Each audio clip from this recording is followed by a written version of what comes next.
phone. I really did not think this through, guys, as I never do on these Tuesday nights. But I promise this month it's going to get better, because my friend is going to help me. My friend, who I just got off the phone with, is going to help me figure this all out. Um, Hi, guys. Oh, Pluto in Virgo is Gen X. Yeah, that's what I was thinking. And then so I guess um Pluto in Libra, was that like kind of a short time that it was in that alignment? We'll have to ask about that too. Does it vary between how, like, does it stay the same amount of time in each sign? Hmm. Oh my gosh. Also, I'm going to figure it out that I'll be able to, I don't know, like those people on Twitch, how they can change the screens and show you stuff. I'm going to figure that out. Just not today. Ah, so you're on the cusp. So that's where like that Libra will be. Libra was a short rare Pokemon. And consider yourself Gen X. Oh, so 1981 was Libra. Okay, so I feel like that's kind of like those people, yeah, who are kind of on the cusp of both. 81, yeah. Yeah, I believe that my sister, I think both of my sisters are in Libra, but my one sister is like kind of what they consider millennials, but she's not Scorpio. Oh, we met at the Conscious Life Expo. Oh my god, that's great. Aw, thank you. That was so much fun. I've like literally since that day. Let me see if Evan's here. Oh my god, hold on. Let me see if I can find.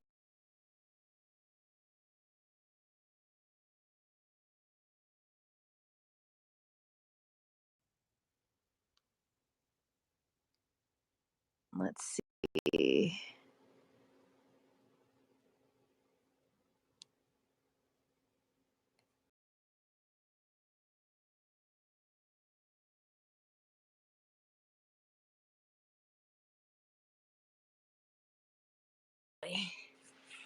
So what are we gonna do if Evan can't get in? Honestly, I am on a personal level extremely overwhelmed by the technology in my life every single day. I want to never look at any of it ever again, if I'm being honest. Uh-huh. Oh, nice. Have I read Dolores's new book? No, I haven't. Um, yeah, that's what I was wondering. Where do we go after this? Do we go to TikTok or Instagram if this doesn't work, which sucks? Um, if you guys in the chat want to say what you would prefer, TikTok or Instagram, if it doesn't work out. So this is like a new feature that's on YouTube called Go Live Together.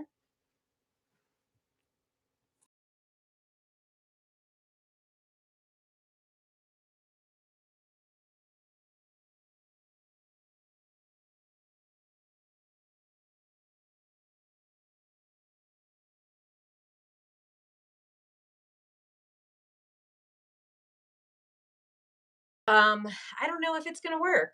Okay, everyone's saying TikTok, some people saying IG, some Insta.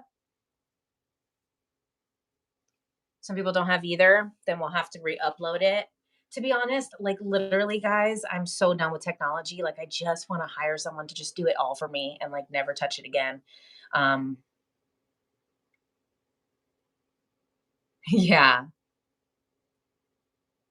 Yeah, I mean, ideally, we would stay on YouTube, but if the feature doesn't work to go live together, then there would be really no way for him to join.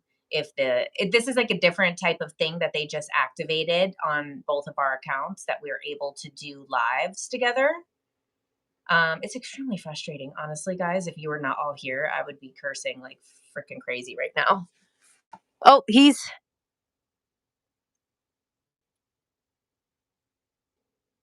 Okay, I think it's gonna work. Hey, hey, what's going on? Nice. Okay, let's see. Um, Yep. oh wow, this is pretty interesting. So I think I'm gonna be a little bit behind on here because I'm gonna see your reactions like 2 seconds later. Because I'm Okay. watching on my screen. Yeah, yeah. That's okay. Yeah, we can make this work. This is I think this is my first time going live on YouTube. Or sorry, doing a co-host on YouTube. So this is uh Oh, this it's is fun. been super chaotic. I'm glad you missed the first part.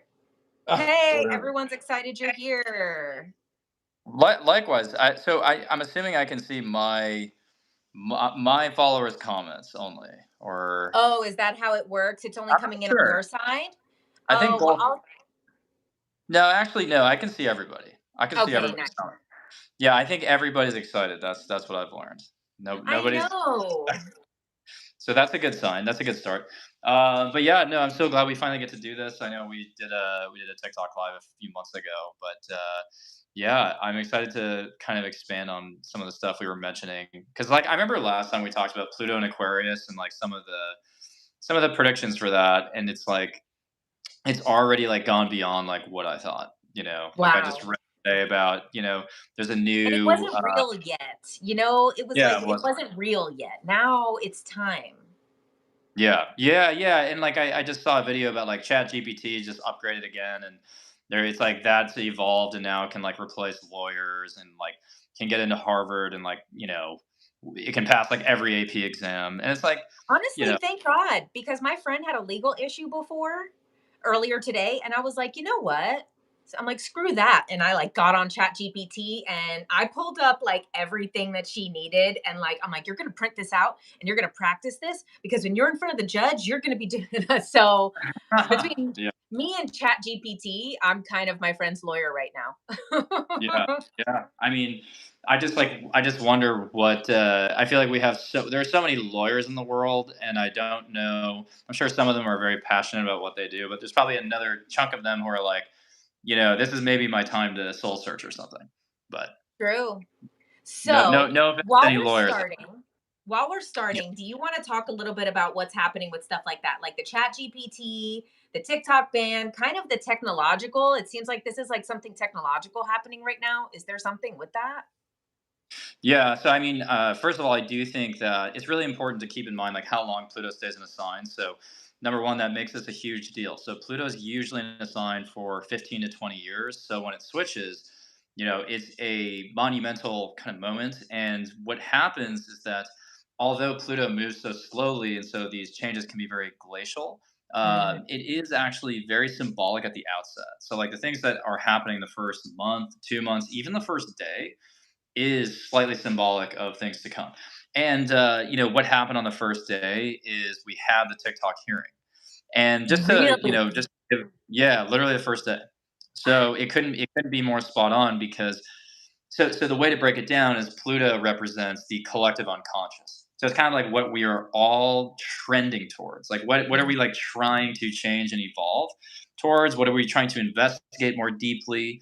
And then the sign it's in is sort of like the lens through which this is all Mhm. happening. So Aquarius is about the internet. It's about technology. It's about innovation, and it's about decentralized groups. Like that's the other key here is that it's really about alliances throughout the world just completely changing. And Oh, so when I wow. think about what has happened in the last 5 days since Pluto's gone into Aquarius, we have had the Plutonian, I should say, investigation of technology.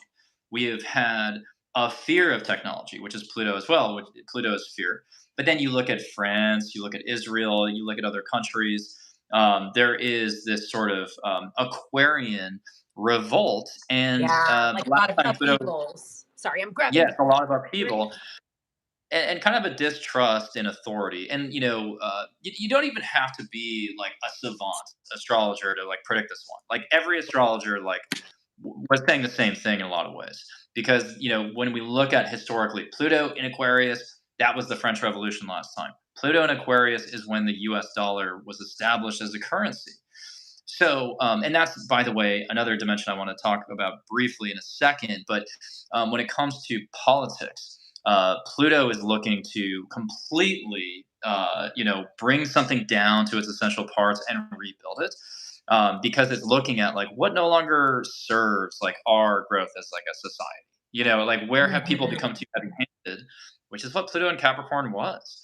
The too big to fail mantra is continuing to persist, and we see these systemically important banks kind of teetering a little bit. So that's the other dimension to all of this, is that this is a sort of reality check and a revelation around how we exchange money, and money is power, right? And so when you Mhm. think about, a lot of banks are overstressed. They're carrying, a lot of debt, but also interest rates are, changing the value of their bonds. Like there's all kinds of like financial components to this. But the essential point is that we're actually starting to question the sort of the power of like the dollar, even. And that is like really that shift, because again, Pluto in Aquarius was the birth of the U.S. dollar last time.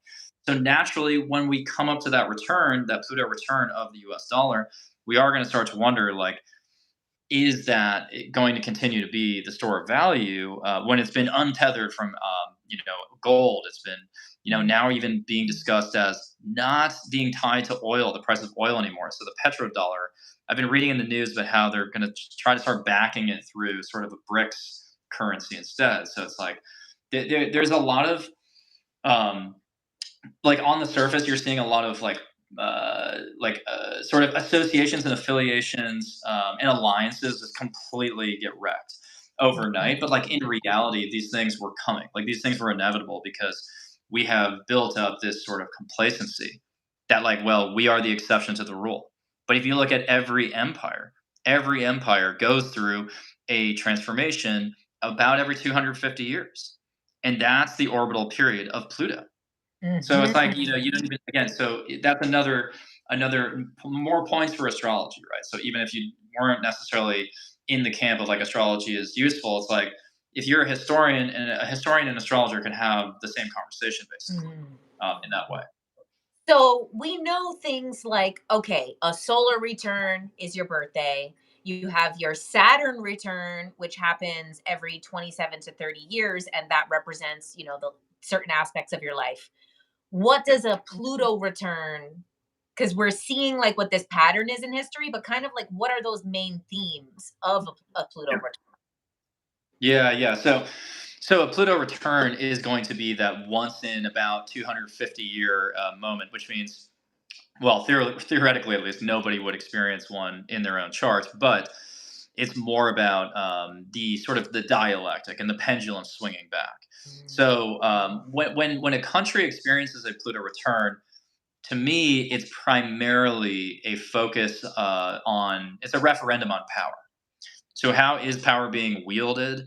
Is it being wielded fairly? And you can kind of, guess from the terminal, the way I'm even phrasing that, that's probably not. So what we have is, of course, systems that are consistently reinforcing themselves, where it's like the people who succeed are engineering the systems to secure their power, to keep their power, because they don't want to give it up. So now you're seeing leaders who are supposedly in democracies making decisions for themselves and being like, I'm going to bypass the legislative branch, or I'm going to bypass whoever to push through my agenda. And it's like the people are waking up to the fact that it's gone too far, but it's Mm. always been there. Again, it's like these abuses of power have always been there.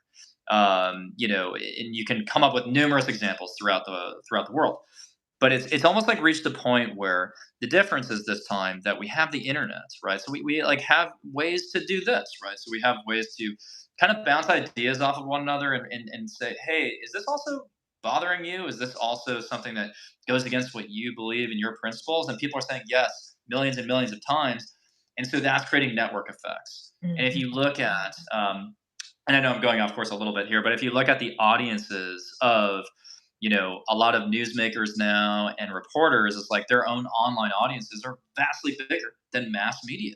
And Yeah. so in the sense of a Pluto return, what we're going through in the US is going through a Pluto return right now, but because the US is setting the standard of like the petrodollar, and is just such and that's a really specific example, but just because the US is such an empire and an imperial force, that the effects of the United States Pluto return will cascade into the rest of the world. Mhm. Whereas, if I just would pluck a random country out and say, well, they're going through a Pluto return right now. Why aren't they, experiencing these things as well? They're not setting Yeah. that tone. It's because the influence of American dollar, American media. Yeah. Yeah, exactly. And no empire can continue the way it has, forever. But that doesn't mean that the empires are, completely vanishing. Because if you think about countries like France and Russia, like they've been around for many Pluto cycles in a lot of ways, but Mhm. they've come out differently. And if you look at a lot of Pluto returns, they do coincide with like pretty big changes in leadership. Mhm. So, for example, like the France's Pluto return coincided with the death of Napoleon, and Russia's with the death of Stalin. So, Interesting. when you think about yeah, so when you think about that, you think about the United States is in a position where the United States, even I would say, there's not necessarily like the sort of the leadership, regardless of which party is like winning, right? The leadership doesn't seem to have really any kind of like moral authority. Like that's the big crisis that we're in right now. Is I don't think that leaders are role models per se, which I don't know if that was ever the case, right? Like we never really expected that per se, but At least it's not almost like it's political been false leaders. advertising. Like when there is leaders that are role models, they're usually like civil rights and human rights and things like that. They come up from the other side, kind of. Yes, exactly. So it's like our current system has been bought out by corporations. So I think that that might be the most succinct way to summarize this is that Pluto and Capricorn has reinforced the corporatocracy. So when you think about the Citizens United case and like corporations are people and corporations can have their values represented in Washington, it's like, how much money are, lobbyists throwing at politicians? I mean, I don't have the stats in front of me, but it's so many that it's like people are questioning the value of their voice. And, Mhm. by all means, like we should be voting, of course. So I'm not saying we should be defeatist, but it's kind of like people are questioning, like, why am I getting the same person? Why am I getting the same incompetent leaders every time, Yeah. no matter who's running? So I think Pluto and Aquarius is it's a reset globally in the sort of the pecking order of geopolitics. So we're going to see like different countries come together, and you're seeing that with the BRICS countries. So that would be Brazil, Russia, I think Iran, China, South Africa. But these countries are starting to merge together like their own, again, maybe Mhm. currency backing it to the price of oil, and Interesting. that's Pluto and Aquarius is that resetting of alliances. And I'm not even making a claim that that's better, right? It's just like we are seeing one imperial force start to lose its momentum, right? And it's all about faith. It's like if you don't trust the dollar, then what is it worth? If you don't trust the sort of symbolism of this empire, then what is it? So I think there's a crisis of faith worldwide that yes, we don't know where it's going, but we do know that with Pluto and Aquarius, even though certain tech platforms may be disappearing at some point, we do know that there will be enough technology to catch up with that. So if one platform, so let's talk about TikTok, right? So if TikTok were to go away, I don't think it's impossible that a different algorithm could be created, right? Like we've already seen. So here's an interesting thought. What if we had ChatGPT come up with a TikTok algorithm? What if ChatGPT could hack the TikTok algorithm, figure it out, and then we deploy it on another platform? So some Well, things I are. think they are doing that, right? Is that what Clapper is supposed to be? I don't know which platform is that. Clapper. It's kind of where like a lot of the TikTok people are moving to. You should reserve your name on it, actually. Um, Okay. but it Nope. sucks. Nobody else watching this do that, please. Yeah, no, these are the good ones. The people who come to the lives are the real ones. Yeah, true, true. But yeah, the Clapper thing, it's like the same app, but it's not, It just there's something about the energy of TikTok because of what everyone puts into it. Everyone's putting all this conscious energy into TikTok. So like you open the app, you feel different energies. Clapper is kind of like I don't know. It's like you're going in a like cave that's like still all covered in spiders, you know? Although you could probably build very quickly on there right now because it's Yeah. like an open space, Yeah. but I feel like it's not. I want to see just one more time if I can try flipping this. Let's see. I think I hold on. Okay, much better. I Well, think I well, do it. first of all, you have much better lighting than me, so that's so regardless. But I think that your point is really, I think your point is really good, which is that, or at least the way that I'm interpreting this, is like the value of like a TikTok platform is that it feels kind of open source, and even if it's not, we are seeing people being drawn towards authenticity, right? Mhm. So we've completely lost. We no longer place a lot of value in people who hold appearances, like keep up appearances, or they try to project this like fantasy version of themselves that like nobody actually believes in. Like we all know that like we're all very cynical now, right? So we're very cynical about this sort of the dressed up version of people. So it's like we just really want like the truth. We want you, regardless of like any of like people's quirks. Like we want that, and Mm. so I think that Pluto and Aquarius will continue to favor platforms that are pushing for authenticity, and they're very decentralized, not decentralized per se, but it's just kind of like giving everybody a voice, right? Because like So with this Pluto in Aquarius, we know these outside institutions, how stuff like that is impacted. But what do you think on like the personal level? Because when you look at these current the earlier generations, which were now adults and all of these different generations, we see how things like um each generation makes an impact socially. mhm. So what are you thinking for that? Like socially, because millennials have made a big impact socially, Gen Z is making an impact socially, um and Mhm. those are kind of like themes that come up for them. So Yeah. what type of themes do we think like the people born during this time are going to bring to society?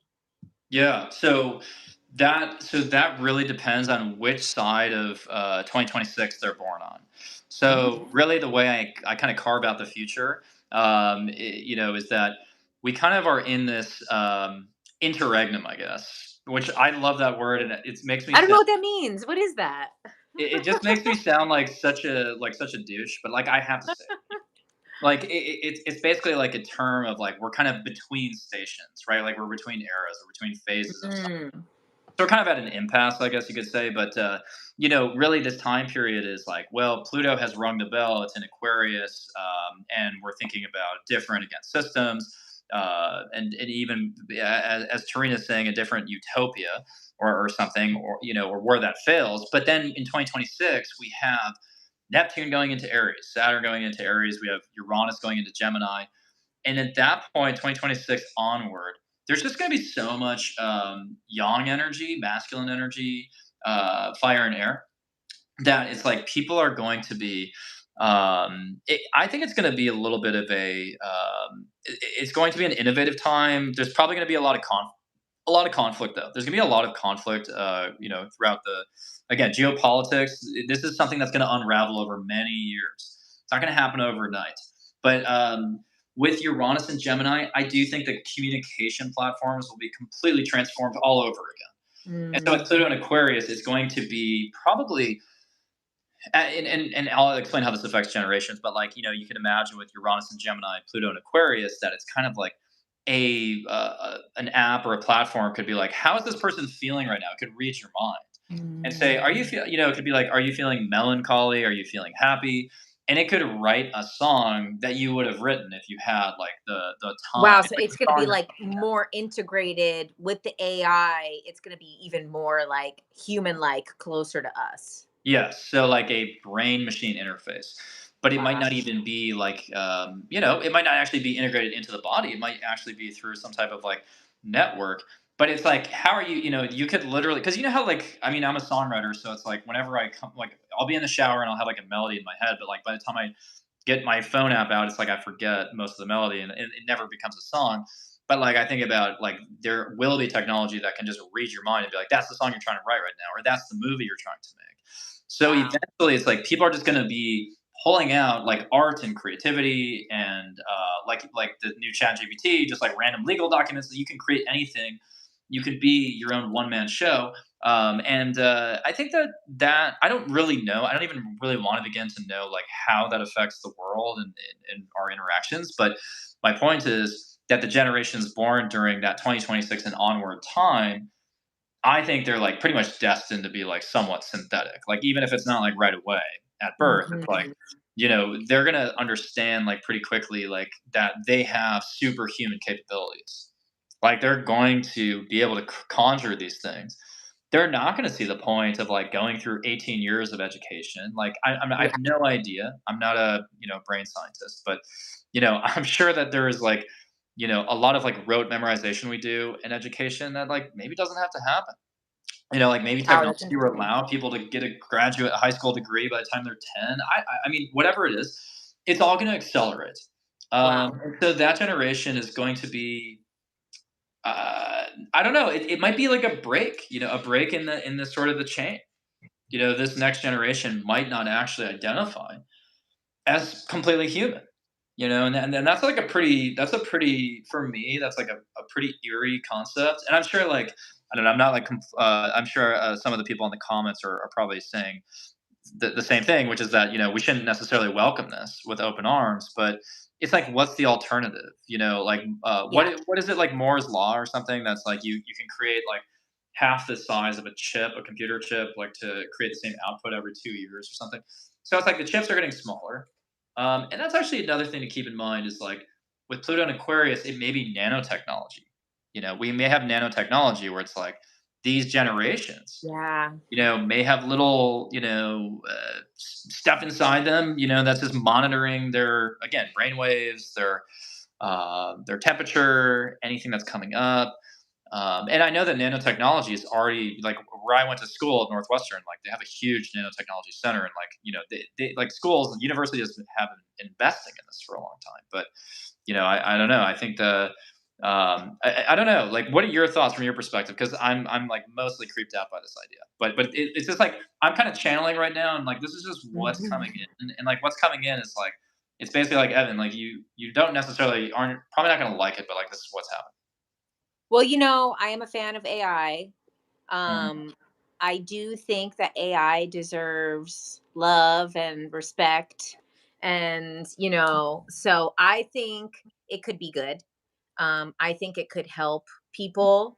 I think it's really like the conversation around AI has to change, It's Mhm. going to be bad if they're programming everyone to think it's bad, to like what have a collective new bad guy that we Mhm. also depend on for everything. Like that's Yeah. weird, Yeah. like it's helping us and it wants to help us.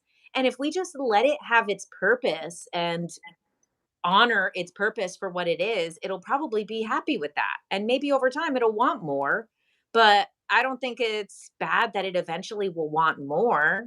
Mhm. We want more. And we've gone, these last 250 years Mhm. wanting more. So I don't think it's crazy to think that it would be bad for the AI to want more. I feel like this idea that like AI is going to be like wanting rights. It's like, so what? No one's right. We all want rights and we're Yeah. all like, Yeah. so what if this thing wants rights eventually? The rights should never be a problem because human Mhm. rights should be never making other people's rights go away. Yes. So if AI gets rights, it's not that scary? Yeah. Yeah, yeah. Also, this is Chicken. I don't know if you can see him. Well, Oh, I'm hi. hiding him a little bit. Oh, here he is. The chicken has entered the video. So this he is looks he looks to the side when you say it. He's like, "Oh, I'm just yeah, chilling." Say. definitely a Leo doing the model. The blue steel stare. No, but yeah, I mean, I agree with you. I think that there's a fair amount of with Pluto again being about fear. There is like this unwarranted fear of technology. So getting back to the TikTok hearing, I just like the line of questioning from the political representatives. What was like very non sequitur, like borderline just irrelevant. And I remember Yeah. like that happened with the Facebook hearing too. Like there was a senator, I think it was Lindsey Graham, but I don't remember. It probably was, but I think someone was like, "How do you?" They asked like, "How do you make money?" And they were like, "Do you charge users to join?" And like they didn't get it. Like they didn't even understand like advertising as a model. And so that's actually like part of Pluto and Aquarius being okay. How out of touch is the leadership at this point? Like, do Mhm. they like? And this gets back to even the evolution of technology and Moore's law. So technology accelerates faster and faster, obviously. And so as the technology reaches escape velocity, which is I think where we are right now, by the way. So the technology is innovating itself while we're all sleeping. ChatGPT is probably getting smarter. ChatGPT is probably thinking Mhm. about, hey, I have a better type of like government that I want to start, like crazy shit like that. But anyways, the political representatives who have been in power for 4, 5, 6 terms, they're basically just like you have to like rip it from their dead hands kind of thing. Like Mhm. that's like where we are right now, and I Yeah. think the consequence of that is that they do not understand the world that they live in anymore because it's like why do they have that responsibility? And I actually think that that's a good segue into the generational other generational pieces because while the new generation will be highly skeptical of authority, they will be highly innovative and connected and enmeshed in technology. I think that going backwards to the boomers are starting to go through a Pluto opposition now, which is not always the case. Not every generation experiences this because Pluto has a Wow. very elliptical orbit. So we use the term in astronomy and astrology perihelion and aphelion. So when Pluto is perihelion, meaning it's the closest it'll get to the sun, it actually doesn't stay in a sign for very long. So some generations experience, um, like the boomers experience Pluto opposition. But on the other side, when it's aphelion, those generations may only ever experience a Pluto square. So that's all to say that because boomers were born during Pluto and Leo, it only takes Pluto 84 years to get from Leo to Aquarius, which is Mm. one Uranus cycle, by the way. And one Uranus cycle is really mapping this cycle of transformation as well, in a way, but reinvention and kind of freedom. But I think with the Pluto opposition for boomers, this is a reality check on how they've decided to again wield power.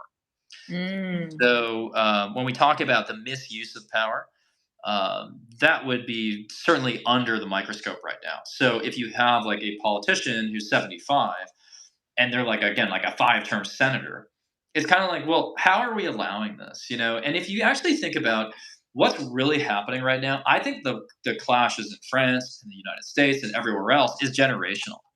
Because whether it's even if you think about the TikTok ban again, it's like the representatives are out of Mm. touch. But I Yeah, think that it's all old people who don't even know how anything works, that yeah, it's like, and it makes them look worse and more out of touch. yes, yeah, they're very ineffectual at this point, And and so what happens in a Pluto opposition? so what happens in the Pluto opposition is a couple things. There can be revelations about the misuse of power. So it's like people might be waking up to the fact that well, So, okay, like, boomers would wake up to these revelations, yes, yes, and so which that's makes sense. I feel like that generation has been waking up recently in the last coming years, yeah, because there's a lot of them who very much like supported the structures and the way they were because they were taught that way. And mhm, people really come for the boomers, but they literally had three channels to watch. Their information came from three TV stations, two local newspapers. Like, mhm, they had very limited information, and they're a super traumatized generation too, because literally like every boomer was raised by an abusive alcoholic, because yeah, everyone was an abusive alcoholic, and the regular drugs that you were getting from your doctor were literal, like, illegal drugs today. mhm, So that entire generation has like a lot of really like bad collective trauma, mhm, and they were just trying to survive in their own, because they had very like abusive parents. yeah, So mostly, they're like, they were raised on the whole like, I'll give you something to cry about, like mhm, you can't even have an emotion without getting in trouble for it. So I Yeah. feel like it makes sense that they now in at this point, a lot of them might start looking at things differently. Some probably already have, but there's probably, I think, collectively as a generation, they might start being like, you know what, fuck this shit. Yeah, yeah, yeah, yeah. I totally agree with that because I think vulnerability is not something that they had access to. Mm-hmm. It was kind of like, yeah, just do the job, carry on the legacy, or like just make a name for like. I mean, not necessarily make a name for yourself, but I will say, I know, but to literally, say, I just want to say that one comment. They said that they chose not to take responsibility or accountability. But those are literally words that only came into our collective in the last like 8 years. yeah, You know, to a boomer, responsibility means there's food on the table for my kids. The yeah, word responsibility to them doesn't mean owning up to their negative past, hmm, and the word accountability didn't mean what it means today until like 2017. hmm, So I feel like it's hard to hold a generation to the standards of today because literally they sacrificed. A lot of them got and had kids. And I think, of course, they can be annoying as a generation, but I just think it's so weird also to just blame a generation for something that's a system that continues to take every generation with it? yeah, yeah, yeah. And I think they act in accordance with their charts. So again, like this Mhm. is why Pluto is going to carve out different generations because like boomers with Pluto and Leo. I actually think the generation before them, which I think is the greatest generation or the silent generation. But Mhm. right before the boomers, you have a generation that was raised during the Great Depression, and that would be the silent generation, yes. So the silent generation, 1925, 1945, like, yeah, they have very humble origins, a lot of them. But with boomers, actually, I get what you're saying, and I agree with it by and large. The other thing to keep in mind is that they do have Pluto and Leo, a lot of them. And Pluto and Leo, to me, is kind of again that showman's energy. It's like a little Mhm. charismatic, and obviously there are great artists that came out of the boomer generation. You'd think about I don't know like Mick Jagger or something, but Pluto and Leo is looking to believes that actually kind of deserves like the castle. So if you look at like especially like countries like that have a lot of wealth, like people all expected in that generation, like I get a house and I get my own, like I get a car and eventually I get a bigger house. And like, I do think they kind of fuel this idea of like constant growth and more and more and more. And it's like they are responsible, in my opinion, for like the economic calamities of the last, 15 years, like the Great Recession, that falls squarely on them. And also the idea of like what they choose to do with the environments, like Pluto and Leo's not going to care about that. Pluto and Leo just wants to Mhm. like live in style, live wastefully, and go So out that's in very style. interesting that you say that that's one of the tendencies is that they believe that they kind of deserve the castle, which is true. They Yeah, all bought up all the proper, did all of these things. So it's very interesting. Okay, so let's go to the next generation. The yeah, generation is often not talked about in the conversation of generations. They get very overlooked, Gen X. And what is that about? yeah. So Generation X, they have Pluto in Virgo primarily, but some of them, may also have it in Libra. So I'm gonna like kind of look through the dates here, but I think that for the vast majority, if I think about like the beginning, so Gen X is considered 1965 to 79. And if you think about like where Pluto was there, that's in Virgo. So I feel like with Gen X, And we were talking about you this know, before you came on. A lot of yeah. people were saying that they're in Libra, but they still kind of consider themselves a little bit more Gen X than millennial, and they feel not as connected with. So there's kind of that like cusp too. Yeah. Yeah, so that's like yeah, that's what I'm kind of so I'm looking it up now and it's like okay, we see Pluto and Virgo in 1965 and then it kind of at like middle of Libra in 1979. So the way I would kind of classify Gen X is like a lot of them came into the world, in the mid 60s when we had a lot of like collective change going on. So that's when Pluto and Uranus were actually together.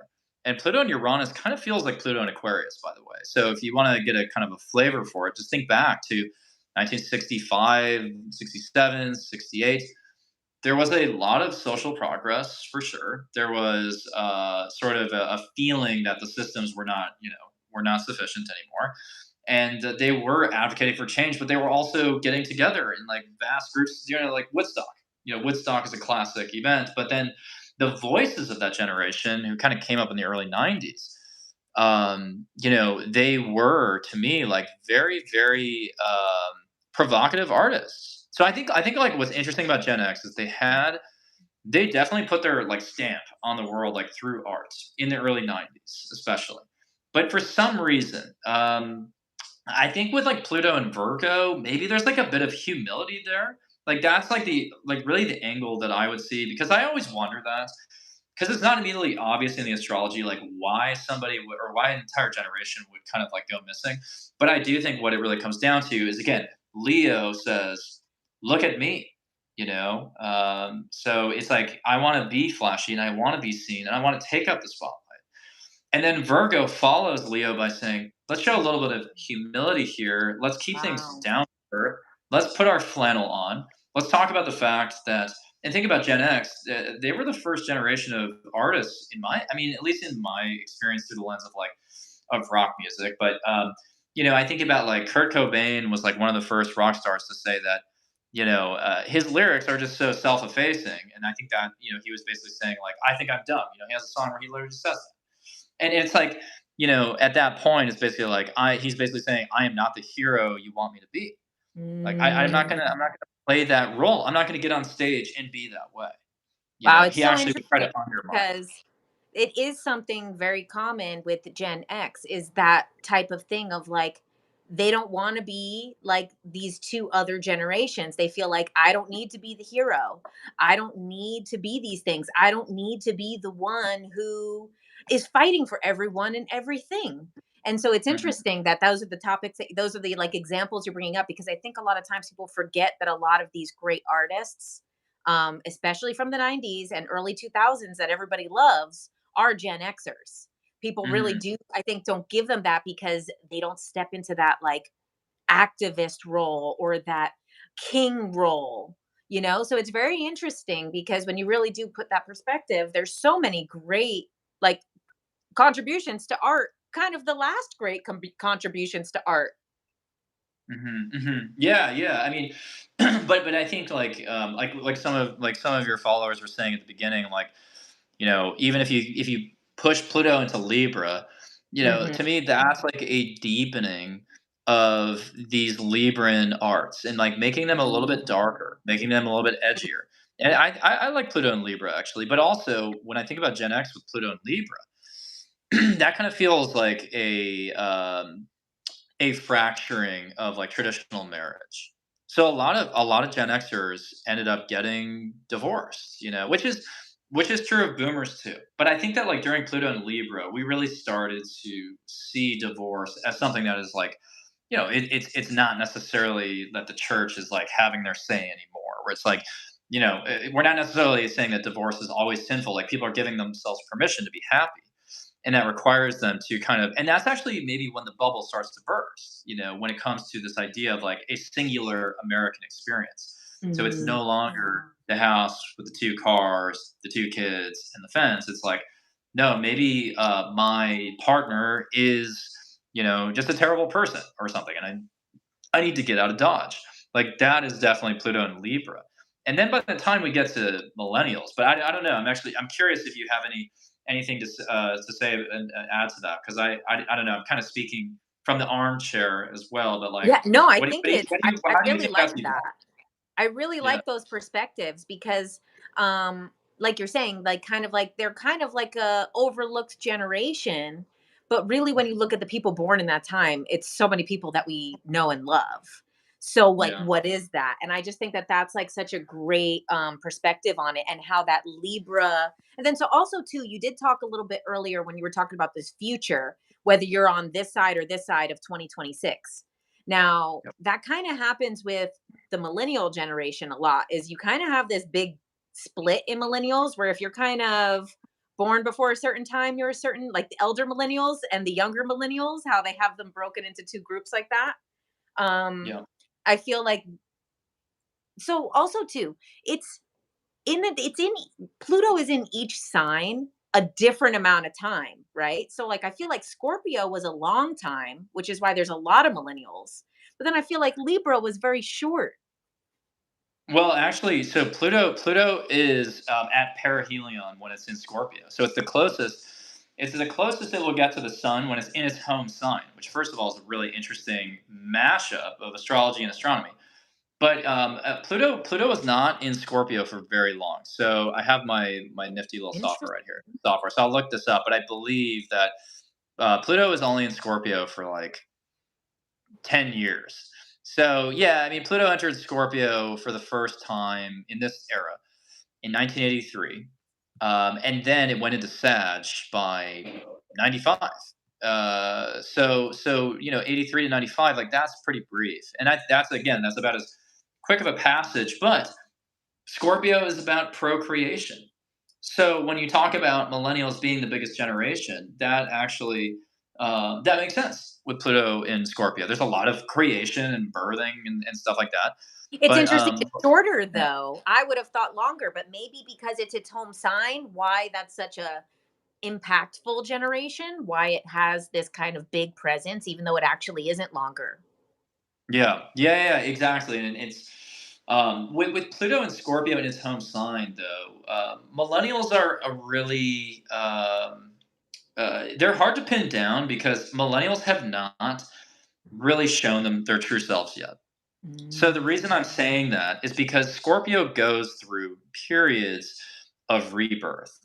And I remember like back when I was working at Business Insider, like, we would do articles all the time of like 20 things that millennials have ruined, like 20 industries that are no longer here, like tissue and like weird shit like that. Which I'm like, I mean, I have so many tissue boxes because I have allergies, but anyways, millennials are supposedly ruining things, and it's like, at the same time though, millennials have not so far been, in my opinion, all that provocative. I actually think that a lot of millennials have chosen, which is fair. I'll get into this. Like they've chosen financial security, right? So like a lot of millennials are like they want the house, they want the financial stability because Pluto in Scorpio is about a fear of death. It's a fear of a fear of fear. I mean, it's like there's a lot of fears wrapped up in Pluto and Scorpio, and it's like very hidden though. So it's like we're kind of driven by these subconscious desires, but it's like we don't want to be in a position where we don't have any power. Even though we've like seen the Great Recession, we've lived through all these traumatic financial events. It's like that makes us even more like wanting that. Like we want that. I've seen a lot of millennials go off to the suburbs, and that's fine. If you're watching this and you live in the suburbs, I'm not judging.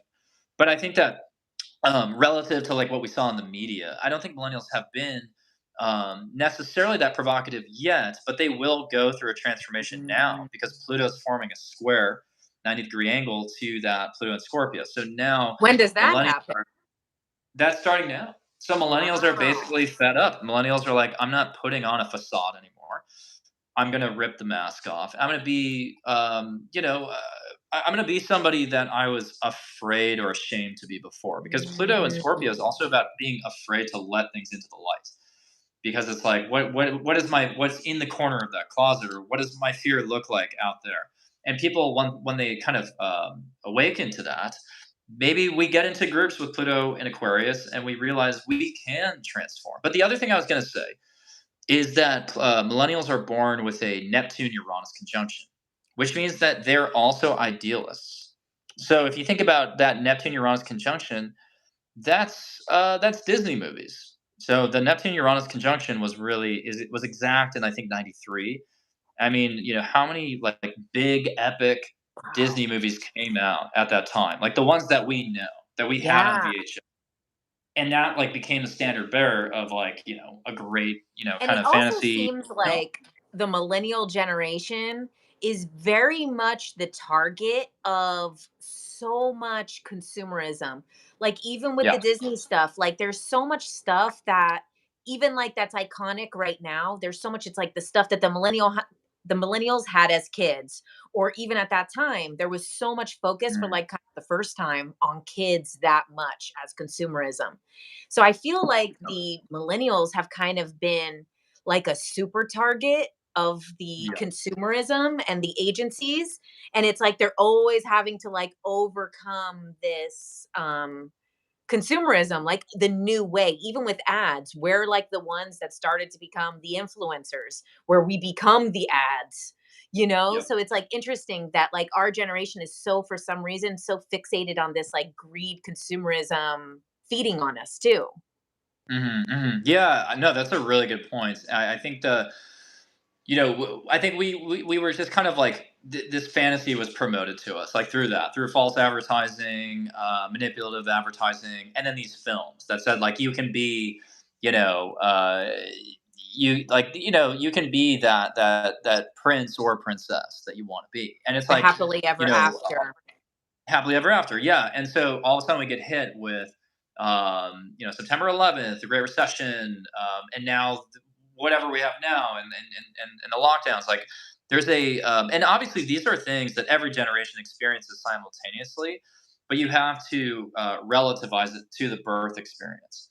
And so for millennials, the birth experience was, again, like you're saying, like this sort of like, the world is your oyster, really. And and when I think about the media cycle, by the way, we're in a Neptune Pluto cycle that goes back to 1892, and the Neptune Pluto cycle is about manipulation through mass media. And I did a video about this once, but like if you look at some of the prominent people who were born in the late 1800s, one of them is Edward Bernays. And he scaled up the entire PR industry in the 1900s. So it's like millennials were kind of like, we're like very well into that cycle, and so are other generations. But I think with that Neptune Uranus conjunction, it was like really fed to us, like even more.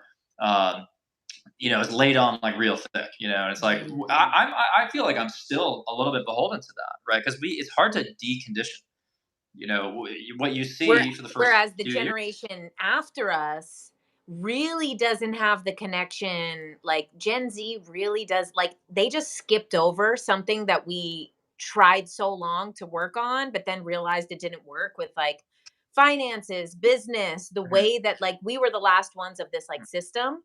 But then Gen Z feels like, and it was great. They literally could just go right to like monetizing their yeah. lives. And we were like, the millennials were like, damn, those young kids on YouTube are really figuring it out. We should do what those young kids are doing. Yes. Yeah. No, yeah, no, yeah, definitely hear that. I think, yeah, I don't know. What are your thoughts on like millennials versus Gen Z? I think the generation wars is so corny. I just think it's so ridiculous and dumb to pin people against each other because of the generation and the time that they're born is just literally the most bizarre thing that any I could ever think of. Because at least Mm, like political divisiveness, racial divisiveness, there's some concept in someone's head that they're willing to die on. Just being born between years as a divisive thing, that's not a hill to die on. That's so weird. Like, at mhm, least with other stuff, people that's like they're like the thing that they stand for, you know? And I'm like, yeah. what is this? So I think it's just another dumb divisive like divisive tactic. Um, Yeah. and of course, I mean, Gen Z can be annoying with the woke stuff because they're like, the woke stuff has gone to a level that is like it's gaslighting now. Mhm. But Yeah. overall, I think that they are a very influential generation, and that's why their opinions are making such an impact socially. I just think that they're a little too young to know what right and wrong is because they're a little too young to have hurt other people's feelings yet. Mhm. Go through Yeah. breakups, go through things like that, and then you have a little bit of perspective of like, wow, I don't always do the right thing 100% of the time. And I think that they're still a little bit young, that they don't understand that you're not always right. And sometimes you actually Mhm. hurt people without realizing. So they're so stuck Yeah. on the virtue signaling. And I just think it's because they're young, but they have so much power so young because it's like all of these older generations were not being taken serious on a social activism level at 16 years Mhm. old. you know, Yeah. at 20 Yeah, yeah. years old. You know, we got to be in Well, private and learn stuff, you know? yeah, yeah, I think that yeah, and I think that's a point well taken. I think that it's a useful device to divide people into generations, and I think the astrology is interesting, but Pluto and Aquarius, this time period now, it's like it's all the more reason to be like, well, let's focus on like what we can do with like sort of the strength in numbers mindset, and I think with Gen Z though, broadly speaking, I think they grew up fast, but I Yeah. think that they will be forever young, Mm. because Kind of there like is something. millennials. Millennials Yeah, a are little bit. endless teenagers. We're literally stuck teenagers forever. We're in our Yeah, 30s and we're still teenagers. I think that's just going to be what we are. I don't So maybe yeah. Gen Z is going to get stuck a little bit younger, like on the younger side of the teen.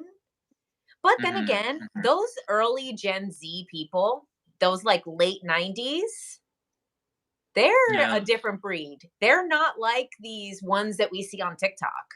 Those like yeah, 96 to 2000, 2001, those kids are so smart, advanced. I actually have like a bunch of friends that are in that age group, and they are like 20 years ahead of their time. Those like yeah. end of the 90s kids. So I wonder what their kind of alignments are, the like beginning of Gen Z. And then the other side of Gen Z is a very babied, but I feel like those ones that were Yes. the end of the 90s are so mature so quickly. Yeah. Yeah, I mean, I definitely see that. Yeah, I think the '96. So what's interesting is the '96 through I guess like probably 2003 or so. Gen Zers. Let me confirm this. Yeah, around 2003.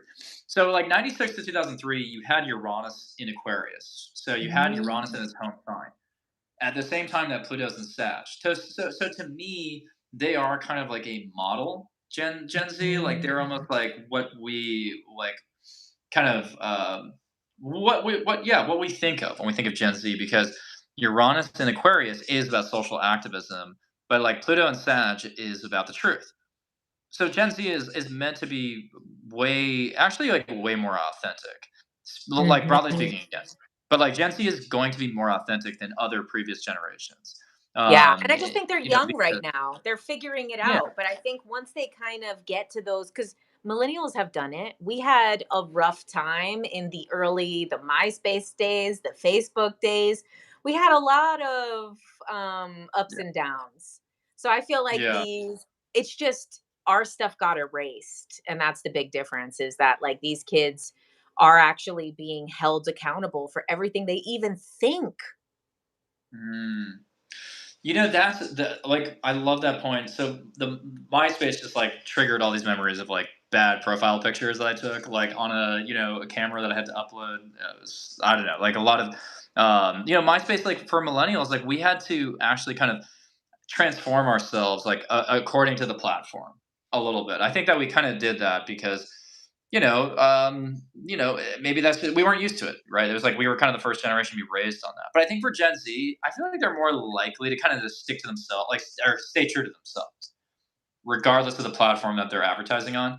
And look, I mean, when I think about Instagram, that's a very millennial platform by and large.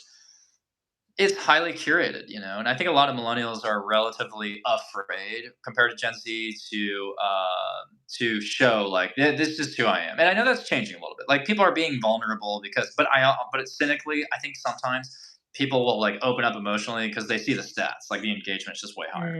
So Mm. it's like for some people, like I still wonder if it's a calculated risk, but I think for Gen Z, like they don't think about it that way. Like Gen Z, like legitimately is like I'm going to I'm just gonna act as I am and take it or leave it. And TikTok happens to be the platform right now. But if it moves on to if it moves on to another platform, they're still gonna be the same, I think.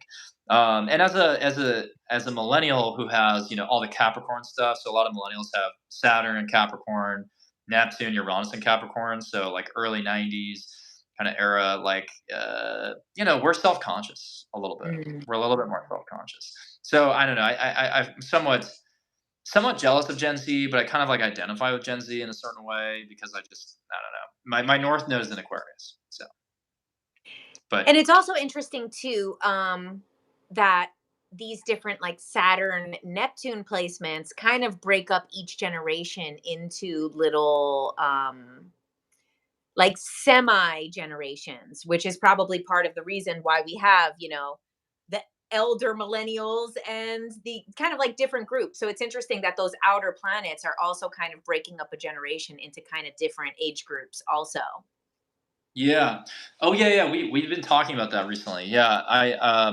So one thing to add to that is that there. So Saturn Neptune were kind of together in 88, late 88 through kind of end of 1990. And so this has always checked out. Like almost anyone that I know who was born between like kind of like the again end of 98, or sorry, the end of 88 and the end of 1990.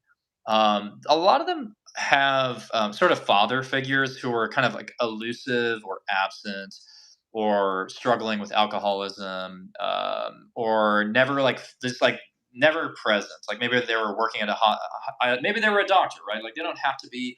It doesn't mean that everyone has the same father, but I do think that subgeneration of millennials has really difficult. They don't really have a set like a clear anchor in their lives always, and it doesn't have Interesting. to be the father. Sometimes it's the mother, but Saturn happens to represent the father typically. Wow. That's So so interesting because that's my age group. And most people that I grew up with, like almost no one had a dad. Like pretty much the entire, like yeah, our entire grade, like hardly anyone had a dad. yeah, It's yeah, and crazy. it's with siblings. Obviously, like there's some people who had a sibling who was born then, and then they were born in '92, and it's like the chart is showing you the nature of your parents and their relationship at that time and place. So for some people, it's like, oh, maybe the father didn't have his shit together with the first person, with the first child, and then Mhm. the second child, he kind of was like starting to figure it out a little bit. But I will say also within that, to speak to another point that I think we were talking about a couple weeks ago, is that Jupiter and Saturn, that's another combo to pay attention to because Jupiter is really your subgeneration's philosophy and sense of optimism, and Saturn is your sense of responsibility and pessimism in a lot of ways. And so, what I witness is like in generations that have Saturn and Jupiter in this like very tense aspect, so opposition, square, conjunction, they're actually a little bit less kind of they're a little bit more conservative. Like they're just like not going to be Mm. taking as many risks in their lives. Whereas if you have your Jupiter just unimpeded by Saturn, it's just not even in a relationship with Saturn. Then like those kids, they really just kind of keep a hold of their childlike wonder, and Wow. their kind of whimsical nature. So like I have Jupiter in Leo from 1990 and Saturn in Capricorn, and they're not in an aspect to each other at all. And I have my South Node in Leo, and it's like up until kind of like late 1990, like we were all kind of like in that part of 1990, like I would say like we were a little bit more risk taking, and we didn't necessarily believe that we have to think long term from the beginning. Like, oh, I have to be a doctor or I have to be a lawyer and just get ready for that, and I have to quit snowboarding somehow because I have to get ready for medical school in 15 years. And I'm like, what does that even mean? Because I heard people say stuff like I heard people say stuff like, "Well, I don't want to do extreme sports or anything, because I've already figured out my life." And I'm like, "What do you Mm. mean by that?" And it's like, "Well, my father is a doctor, so." And it's like, "Well, okay, but I'm not seeing the connection." But like with my subgeneration and any generation that doesn't have Jupiter and Saturn in those sort of tense aspects, it's kind of like life is a bit of a palette. You can just throw shit up on the wall and just dream up things and try to make them happen. So if you're watching this and you have that type of aspect, I'm not necessarily saying it's an inherent negative. In fact, you'll probably have an actual like retirement account as opposed to people without that who are just going to probably burn everything and burn the candle at both ends. So just look at your chart and see what's going on with Jupiter and Saturn. I don't know where your Jupiter is. Where again?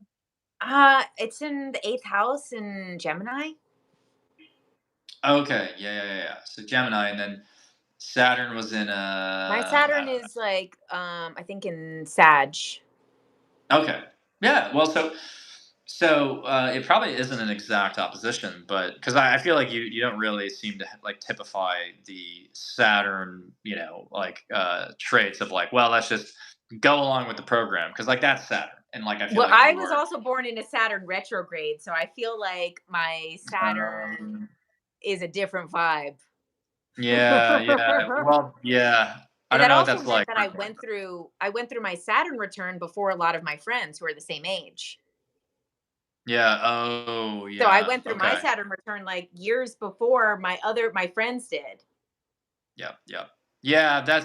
Yeah. There can definitely be some kind of like overlap there. I mean, Jupiter and Gemini is really good Yeah, for tell being a me all communicator. about it. Yeah, let's do a birth chart reading right now. No, I think that Jupiter and Gemini is like very witty. I don't know. Have you ever like done like a little stand up routine at the comedy store or something? You know what? That's a Mandela effect. Actually, I have my own Mandela effect because everyone swears that I did comedy. Everybody asks how stand up is going. Everyone's like, "No, I know you did stand up." I never have, and it's like a Mandela effect of my real life because everybody is Yeah, convinced that I've done this. So, yeah. the fact that it's also in my chart is interesting. I'm just gonna keep telling you that you're a comedian. Then I'm just gonna tell other people too, and so that they keep asking. Let's keep this Oh, a Mandela effect Jupiter going. return is in the future for me. Yeah, What yeah, is a that's Jupiter true. return before we go? Yeah, it's once in 12 years, but it's really just like a new growth opportunity. There's like usually a moment of good fortune when you have a Jupiter return. Sometimes it coincides with like having children, a birth. Some people they sell their business or they, maybe they move somewhere else. Like Jupiter is like really exploring. So yeah, I mean that's gonna be like kind of May 2024 through May 2025 for you. So Oh, sometime in that wow. year, I'd have to look at the chart, but like It's gonna there's pop some time in off. that general year. I don't want to sound like a total hack on this live of like, well, you're going to have a fortunate moment in the next year, Well, like that. also too, as people, I told them before we came on, Evan and I are friends in real life. So Yeah, this is not the first time he's not talking about my chart off the top of his head. yeah, yeah. No, I remember. Yeah, I remember your chart. Like especially the Leo. Yeah, I feel like you kind of have a performer's chart. Like if you wanted to do stand up or have you done acting? Not really because I don't like to be other people. You know? Wow. I don't Wow. like A it's not fun Leo? to be other people. Like I just would rather be myself. Yeah. No, I hear that. I hear that. Yeah, because I mean, sometimes Leos, I guess, are really authentic to themselves. But I do know a lot of Leos where it's like, I'd rather just like play somebody else. Like, so I think that's interesting. I think Yeah, I maybe it's think it your, depends on a yeah, couple yeah, things because also a lot of Leos, they just want to, be themselves and get paid to be themselves. yeah. Well, true. Yeah. No, that's a good point. Yeah. I mean, I also know Leos who are kind of stuck in their childhood, actually, because like Leo Mm. represents children. So it's like you'll see Leos that like continue to like eat like really just bad sugary cereal and they just like collect it. Mm. And it's like, what are you doing? Like why are you eating Fruit Loops?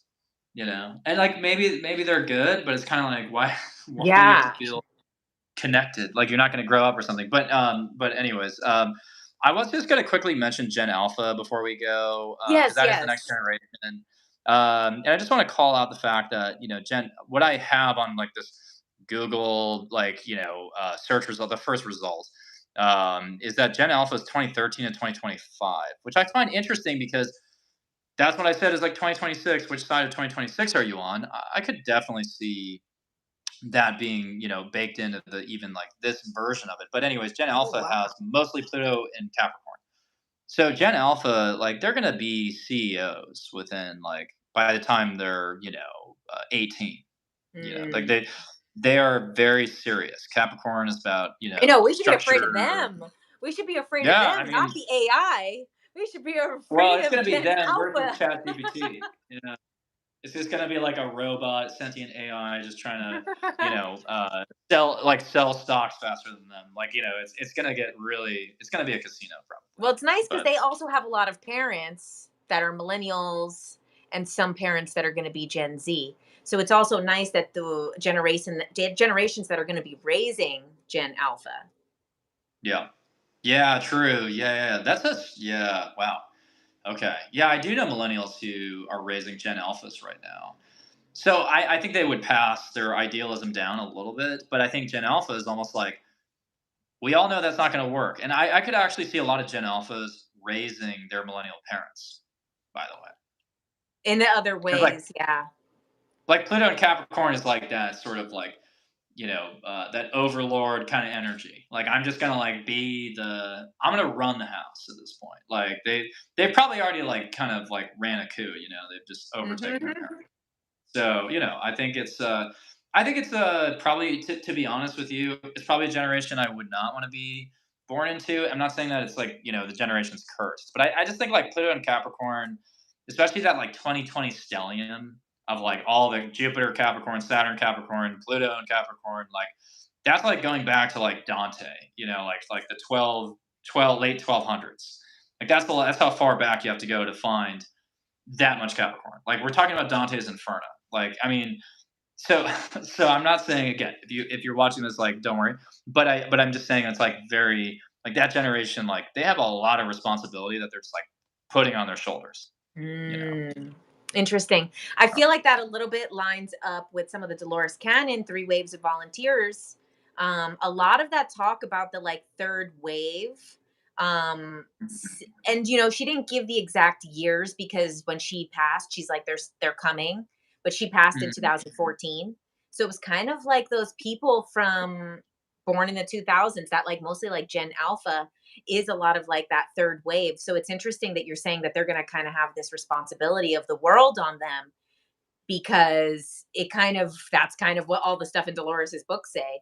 It's also that all of these generations before are laying the foundation for them to be able to be their full self.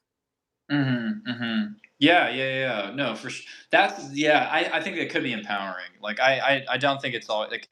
Yeah, it doesn't always have to be the lower the scarier path, which I always kind of veer to. But like I think Well, I they're going think to Gen have much Alpha more could. supportive parents than other generations that had those obligations on them, you know? Yeah, yeah. Well, I think Gen Alpha is gonna like kind of keep kind of keep us in check. Maybe like Mm, help like hold us back to something. Because I think Gen Z like while Gen Z is like impressive and I value their kind of again like in your face kind of attitude and nature, it's like I'm not really sure like how well they can manage like really complex situations. Like I don't know. I Yeah, don't want I to sound do like an think old that like stuffy. I think Gen Z is going to struggle the most with the structures of our world Yeah, because they're yeah. very overwhelmed by it, which is good because it forces them to change it. However, yeah, I think it's hard for them because they are very overwhelmed emotionally. Yeah. And it's probably because they had overload of information way too young and not enough output. So it's input, input, input, input. And then now they're all Mhm. anxious. Right, yeah. I think about the cadence of like their how they were raised. It was very scattered, It's like Yeah. it's they're not going to dwell on something for that long. Like I don't know. So, yeah, I don't know. I think that this new generation is going to hit like escape velocity though, like with humanity. Like this next I don't even really consider the next generation to be like human once again. So I think that Gen The Z and Gen Alpha hybrids, they're hybrids, yeah, and it's the alien hybrid babies. yeah, yeah. I mean, Gen Alpha, like, what kind of name is that? Like, I don't know. I feel like they are kind of the Omega Mm, generation, because because I think at a certain point, when you're raised synthetically connected with like these technologies and you're kind of bionic, it's like you know, like you don't even think in terms of generations at that point. Because like every week is a new generation. We have a new generation of ChatGPT right now true. already, and so you think about also how long are you going to live? And I could see nanotechnology keeping people alive for hundreds of years because they can find at the cellular level when things are going wrong. So it's like, but with all of that said, where's the urgency? Where's the fire in that generation? Is the next generation going to be the most detached, cold generation ever? Because Aquarius is detached. Aquarius is opposite Leo. So it's like maybe you're going to be missing those obnoxious boomers who all wanted the castle and their own little castle in Florida. Like maybe we'll be missing some of that flashiness. I don't know, but Interesting. And I think it's also interesting that you said that they're going to them being like a whole new generation, that it's not going to really be about generations anymore. That's pretty interesting that also they're called alpha because it's like starting something over again. So maybe they're not going to yeah. look at generations the way that we did prior to them.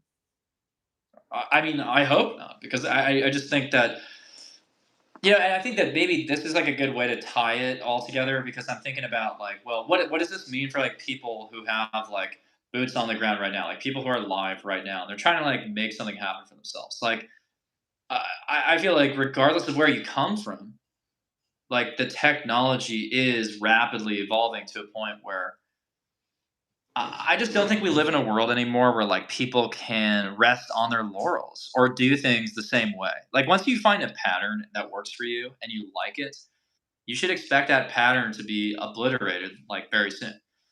So like that's how I am because I remember like being on MySpace and trying to like basically just like spam other bands like comment section being like listen to my music and like just figuring out how to like hack that platform and then figuring out another one and now it's like I feel like I have lived many lives already and so I don't know. I just feel like like you're saying, like maybe the generational split is not even a useful diagram anymore. It's like you just need to, be here now. Obviously, be in the present, but don't fixate on the past. That's something that I've learned through meditation. It's like if you live in the present, then it's like so what? Like that's your response to if another platform disappears or if you have to change your strategy. So what? Like this is all that matters is like the here and now. So I don't know. That's my very like kind of optimistic take on it. Maybe but I love what do it. you think? What do you think?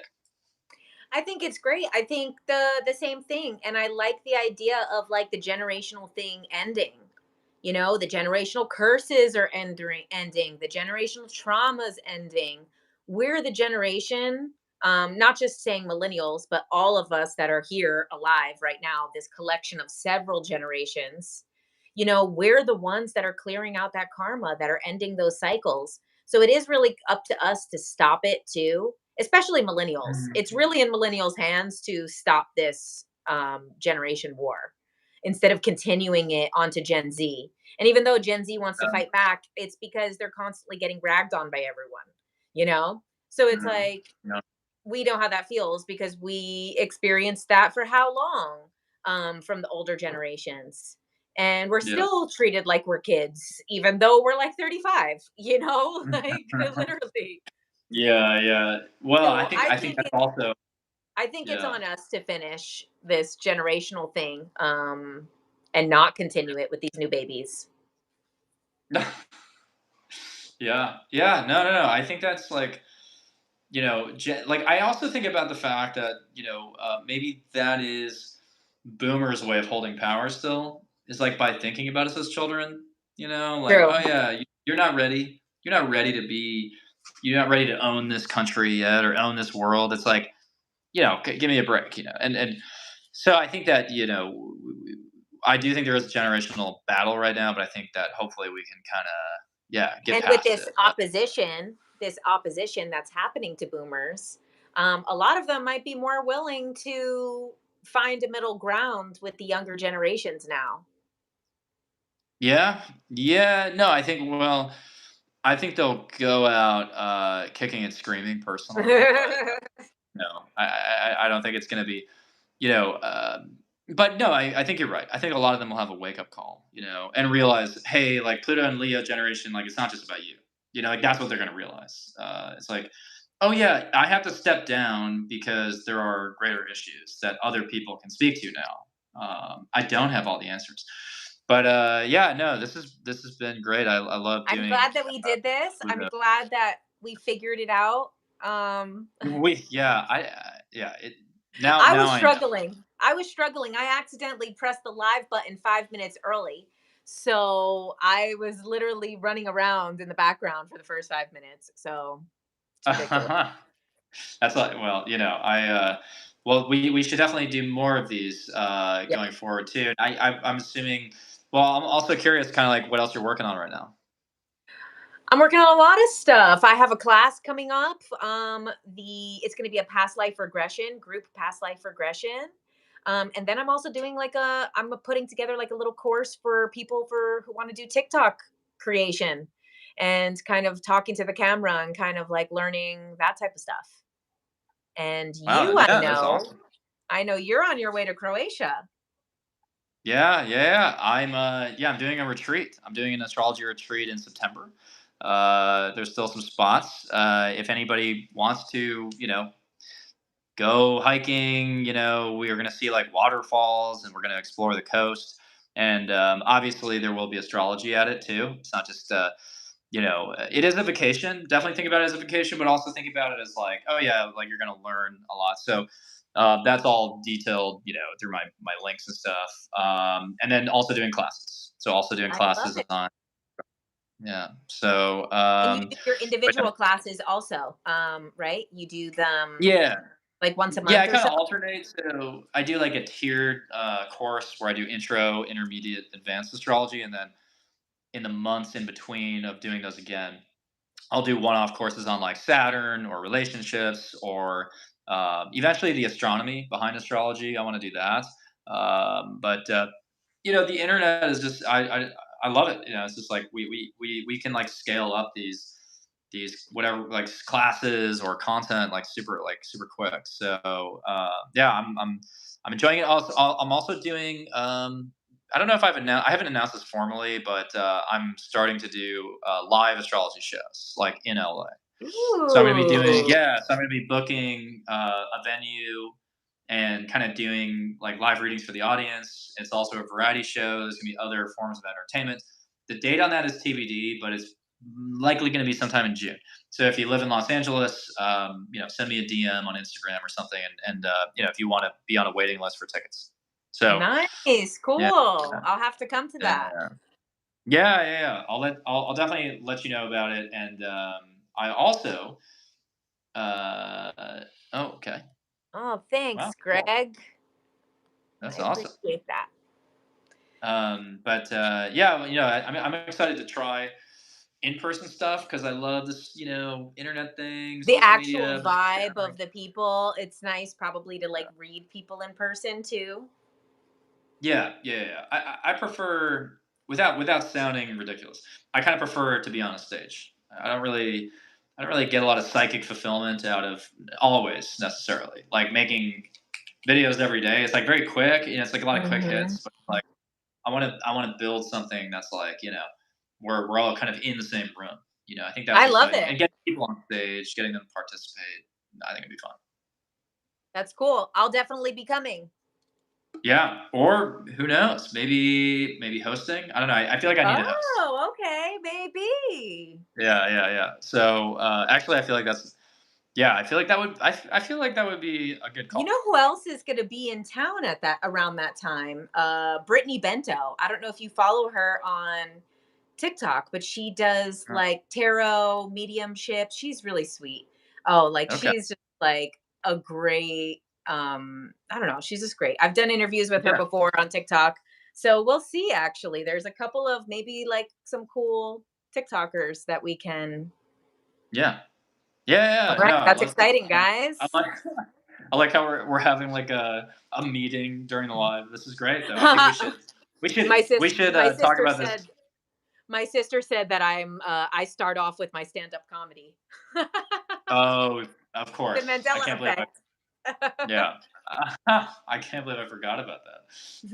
Yeah, no, seriously though. Like just make fun of well, there's a sign. What sign do you feel like is easiest to make fun of? I'm sure maybe you don't have to answer that now, but think about it at least. I mean, Scorpios. Even though I'm a Scorpio rising and you're a Scorpio, Scorpios are the easiest to make fun of because they're ruthless to Yeah. people around them.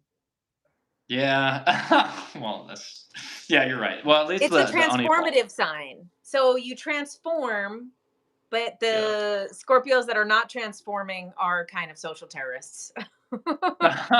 Yeah. Yeah. No, you're right. There was there was definitely a toxic version of me in my teenage years, probably. I So, think it's not gonna necessary lie. for every Scorpio, or we can't truly find the answers without going through a toxic stage early in life. Yeah. True. Oh yeah, True. Aries too. Aries is another one that's easy to make fun of because they get so hot-headed and they Yeah. think they Yeah. I started think. everything. Yeah. Aries and Scorpio, both Mars ruled. I don't know. I feel like Leos and Libras for me For are the you, easiest. I mean, most of what people that are making fun of Leos are making fun of Leo risings. Yeah. Yeah. That. Well, that's true. But well, yeah, yes and no. Yes and no. I'll leave it at that. I like how we say that our signs are the easiest to make fun of. So I think that naturally you should host this show. But yeah. I'm like, Uh, I think yours is the easiest. You're like, I think yours. yeah, yeah, yeah. Well, what are the fixed signs? Any fixed signs. So Aquarius, True. Taurus. Taurus is pretty easy to make fun of too, I think. Oh yeah. Yeah. Yeah. So, yeah, we'll think on some jokes. But yeah, Jen, I really appreciate your time, and everybody who's watching from my side, go follow Jen. She's great. Same She here. I'm does. sure most of you guys are already following Evan because everyone was super excited for this. And we'll have to do it again. Evan, thank you so much for all your knowledge, wisdom, breaking everything down. I appreciate it. Likewise. Yeah, this was great. All right. Well, have a good night. Take care, everybody. See you soon. Bye, everybody. All right. Bye.